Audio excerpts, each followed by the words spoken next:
আরজু যেন অপর্ণাকে সত্যিটা না জানাতে পারে, তাই অপর্ণার পথ থেকে আরজুকে সরিয়ে দেওয়ার পরিকল্পনা করে কিঙ্কর। সম্পূর্ণ ঘটনা জানতে আমাদের সাথে থাকো, আর পরবর্তী আপডেট পেতে এখনই চ্যানেলটি সাবস্ক্রাইব করে দিও।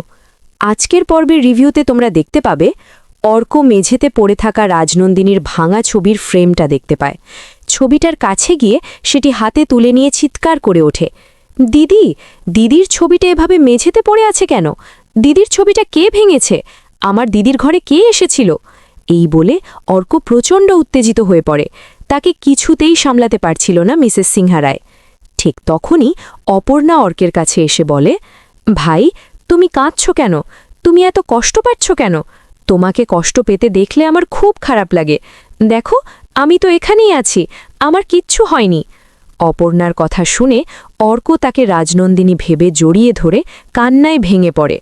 অন্যদিকে দেখা যাবে আরজু বাড়ি ফিরছিল। ঠিক তখনই অপর্ণা তাকে ফোন করে বলে, আমার কিছু কথা জানার আছে। আরজু উত্তর দেয়, আজ আমি তোমাকে সব সত্যি বলবো অপর্ণা। কিঙ্কর তাকে অনেক বাধা দিলেও আরজু কোনো কথা শোনে না। কিঙ্কর বলে, তুই যাবি না, কিন্তু আরজু দৃঢ়ভাবে বলে, আজ আমি নিজের মুখে অপর্ণাকে সব সত্যি বলবো, তুই আমাকে আটকাতে পারবি না। এই বলে আরজু যখন গাড়িতে উঠতে যায়, তখন হঠাৎ কয়েকজন গুন্ডা এসে তাকে আক্রমণ করে। আরজু তাদের সামলানোর চেষ্টা করলেও পিছন থেকে একজন এসে তার ঘাড়ে সূঁচ ঢুকিয়ে দেয়। সাথে সাথেই আরজু অজ্ঞান হয়ে পড়ে যায়। আরজু অজ্ঞান হয়ে পড়ার পর তার হাত থেকে ফোনটা নিয়ে ছুঁড়ে ফেলে দেয় কিঙ্কর।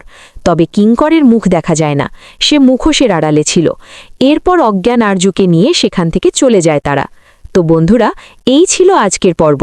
কেমন লাগলো অবশ্যই কমেন্ট করে জানাতে পারো, আর পরবর্তী আপডেট পেতে চ্যানেলটি সাবস্ক্রাইব করে রেখো।